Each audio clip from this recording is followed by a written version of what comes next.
Hello, everyone. Welcome to today's webinar on a topic of supporting a friend going through a traumatic experience or crisis. It's 12:30 now of my time, so it's time to get started. So let's just talk about for a minute why this topic is so important. So we all know that life gets really hard at times. I know from my own experience, from my friends and family, but also from my work with many clients that I see, that unexpected changes, life transitions, losses, and trials are inevitable. They just happen. And when they happen, they can put us into a really dark place.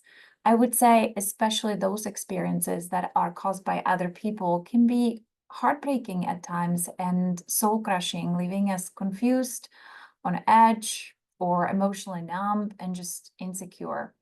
There are many ways to deal with traumatic experiences or crises, but one thing that we all really need is a supportive friend, somebody who really gets us and can be there for us. So in today's webinar, my hope is that you will learn 10 effective strategies of how to support others going through crisis or difficult life experiences, but also what your own needs are, or maybe the next time when you find yourself in need of a supportive friend.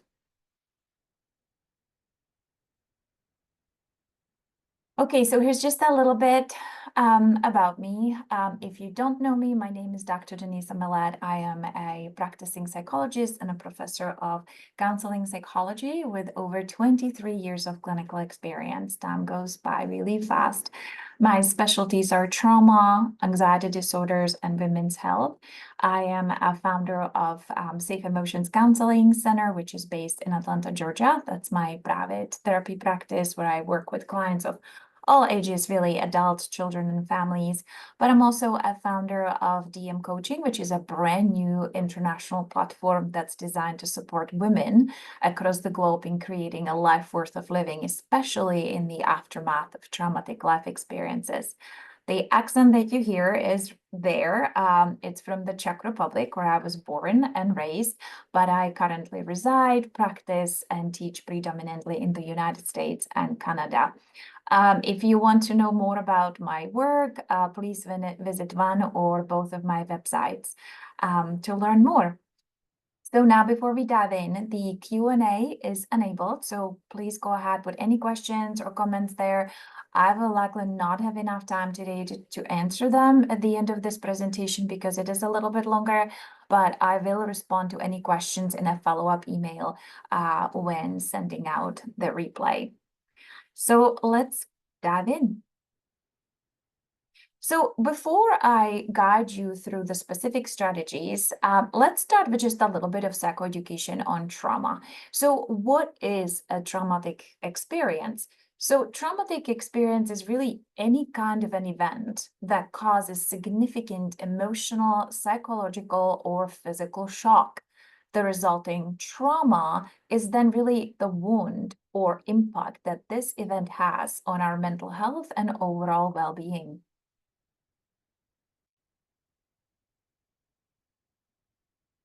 In practice, what I see often is many of my clients shared with me that they hesitated to seek professional help because they assumed that traumatic events are only those incidents perceived as threatening to one's life or safety. We refer to these events as big T traumas. So these are the events that most people would really agree are very distressing and overwhelming. They are typically one-time or short-lived events, but they have a profound and lasting impact on a person's psychological state. So examples of a big T trauma would include things like natural disasters, war, terrorist attacks, serious accidents, sexual violence and assault, or other life-threatening situations, including medical trauma.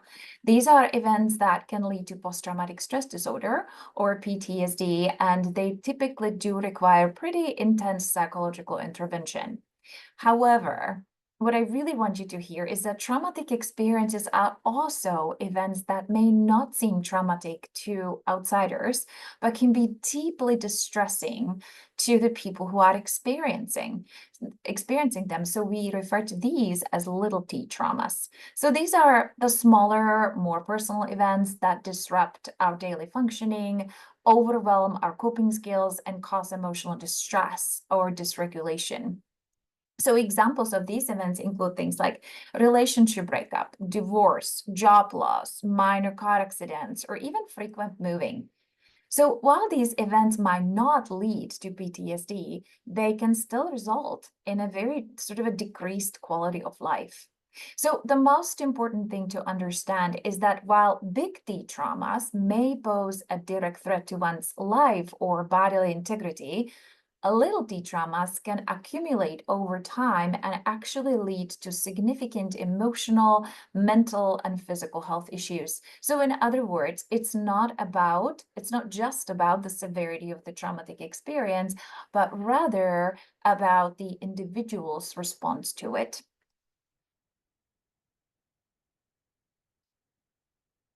So before we look deeper at individual responses to traumatic events, let's just briefly mention the three types of traumatic responses. So we have acute, chronic, and complex. Acute trauma results from a single incident that's immediately stressful or dangerous. So imagine being in a car accident or experiencing a natural disaster. These events are sudden, they can leave a very lasting impact on a person's mental health, and potentially can lead to what we call acute stress disorder, or ASD, or even post-traumatic stress disorder if the symptom persists or they are not treated. Now, the second type of trauma, chronic trauma, on the other hand, really stems from repeated and prolonged exposure to stressful events. So this could be ongoing domestic violence, child abuse, or bullying. The continuous nature of these events can lead to very kind of complex emotional, psychological issues, but also physical health issues, making a recovery a longer process. And lastly, complex trauma, which is the most difficult trauma to treat in general, often involves exposure to varied and multiple traumatic events, often very invasive and interpersonal in nature.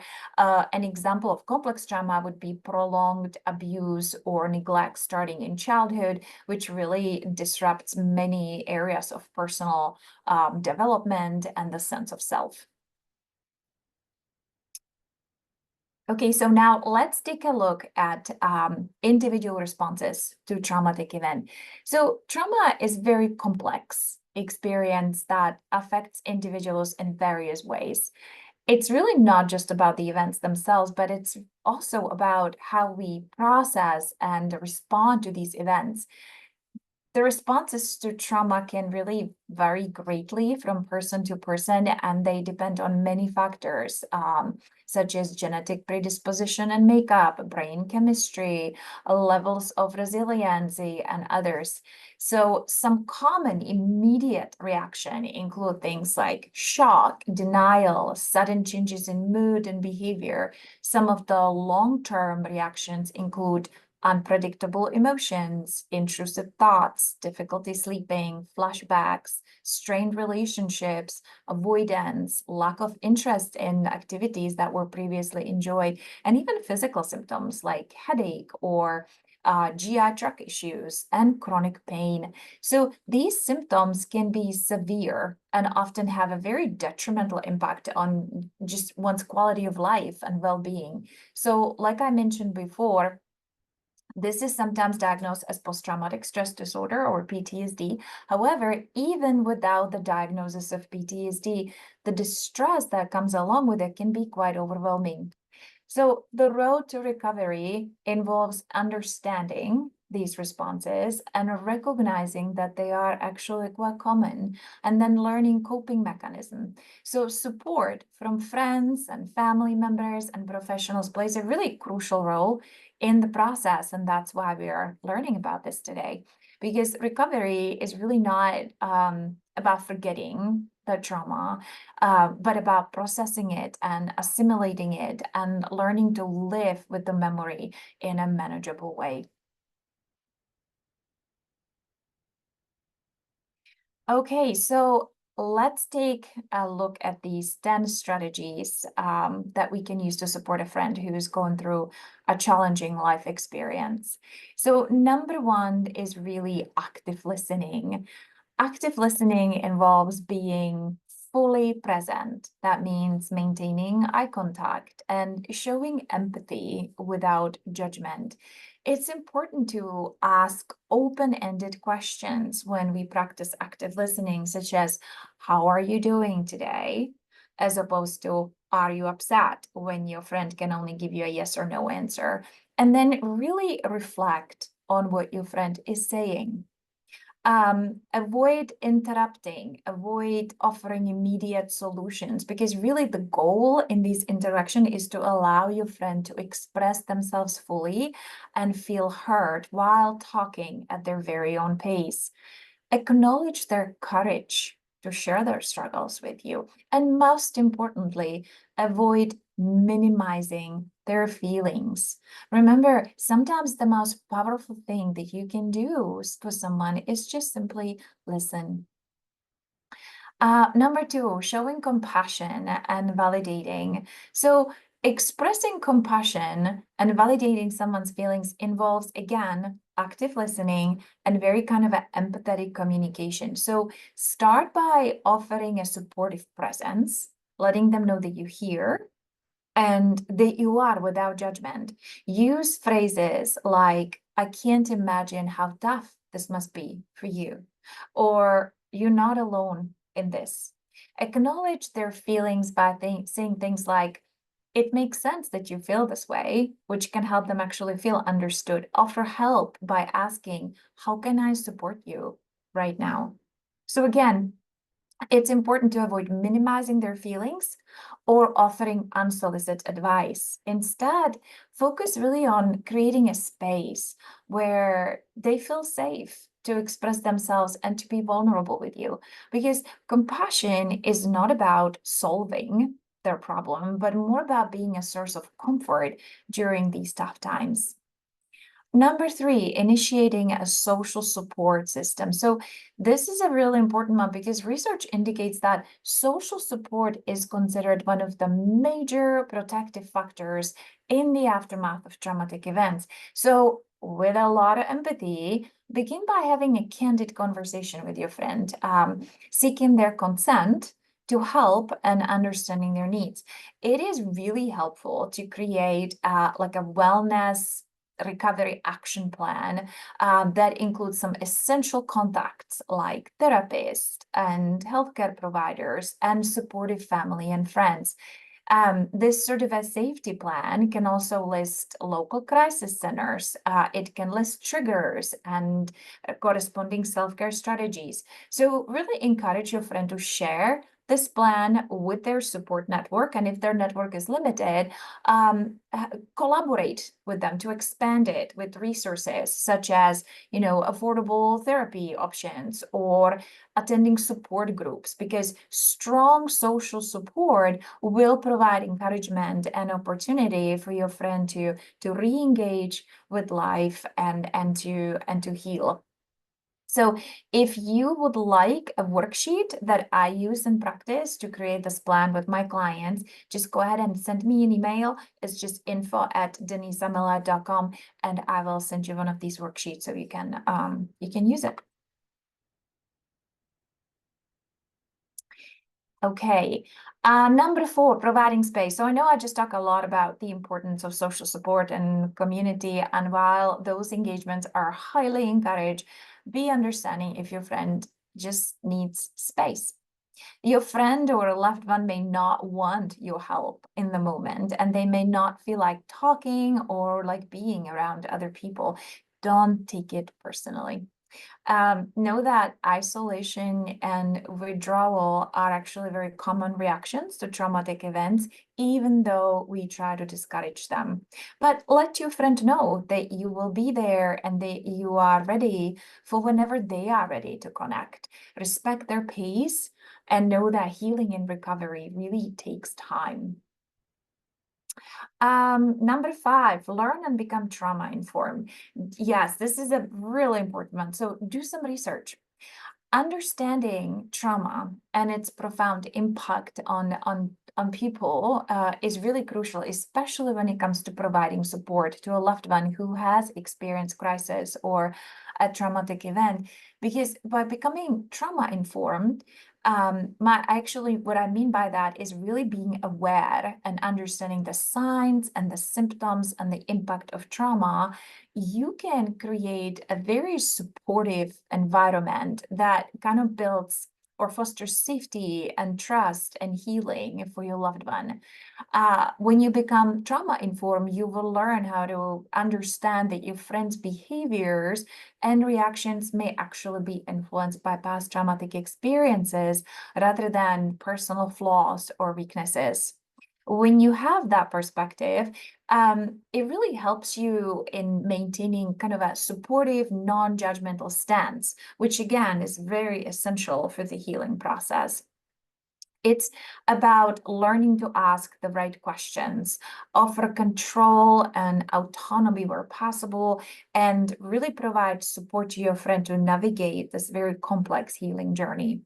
So, like I mentioned before, each person's experience with trauma is very unique, and their path to recover will be very personal to them. But by adopting a trauma-informed perspective, really understanding, you can really help people to feel understood and validated, which will significantly enhance their ability to cope with what happened and to recover. Point number 6, educating others. Once you are trauma informed, you can teach other people how to recognize the signs of trauma, how to understand the physiological and psychological responses to trauma, and how to explore strategies for supporting loved ones. 7, engage in mindful practices. So this one is a hands-on because, research shows that mindfulness, and by mindfulness, I mean really non-judgmental awareness of our thoughts and feeling and experience in a present moment. Mindfulness has been shown to have a very positive impact on what we call post-traumatic growth, or PTG. So PTG, post-traumatic growth, refers to the transformative change that people may experience following a traumatic event. So this means that they actually experience personal growth in various domains, such as life appreciation, interpersonal relationships, and spirituality after the traumatic event took place. Additionally, mindfulness can aid in the process of meaning making, coming up or understanding the meaning of the traumatic event, which again is a significant component of post-traumatic growth, because that way people are really able to fully engage with their experiences and find kind of a renewed sense of purpose after the trauma took place. So engage in mindfulness practices with your friends. So what does this look like? Go for a walk. Spend time outside, cook a healthy meal together, talk about books and podcasts, draw, paint, make music, or whatever else encourages you being in the present moment and being mindful.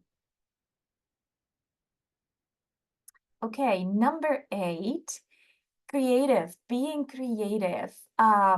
Arts and creativity can be super powerful allies in the journey of healing from trauma. So start a project together that engages your friend's creative muscle. This is going to provide an opportunity to distract, but also to connect and use art and creative expression as a form of mindfulness, like we talked about in a minute. Based on research, again, we know that especially visual arts and music provide very meaningful distraction to people who have experienced trauma, but also an opportunity to express their emotions that might be really difficult to articulate with words alone. Again, painting, drawing, dance, sculpt, playing music, creating anything will really work. I find personally in my trauma-focused psychotherapy session that a lot of people truly do have trouble verbalizing their traumatic experiences. But if we pull out art supplies and we draw or paint, they're really able to express themselves and their experiences that way. So it really, really works well. Number 9, encouraging professional help. So seeking professional help may be absolutely necessary after experiencing trauma. Professionals can really well-trained professionals, licensed professionals can provide a safe and structured environment for your loved one to safely process traumatic experiences, which is really essential for emotional healing. Trauma-focused psychotherapy can really help with reduction of symptoms of PTSD. It can really help reduce anxiety, flashbacks, intrusive thoughts. It can help people regain control over their lives, learn coping strategies, sort of rebuild their emotional well-being. So we really want to make sure that we take proactive approach to prevent a downward spiral that often accompanies untreated trauma. Okay. And then being patient, honestly, to just kind of wrap it up and sum it up and to be really supportive to your friend. It's a very delicate process. It requires empathy. It requires patience. It requires understanding. It's really important to listen without judgment and to create a safe space for them to express their feeling. I would say that's the most important thing, validating their experience and acknowledging the impact of the trauma can be incredibly affirming for people. So again, educating yourself about trauma can help you understand what your friend is going through, how to support them better. It's also crucial to respect their boundaries, avoid pressuring them into discussing their trauma before they are ready to do so, and encouraging self-care and also offering practical help, right, with daily tasks can provide an immense relief. When suggesting professional help, I would say do so very gently, emphasizing the benefits of therapy and, offering to assist in finding a therapist that specializes in trauma.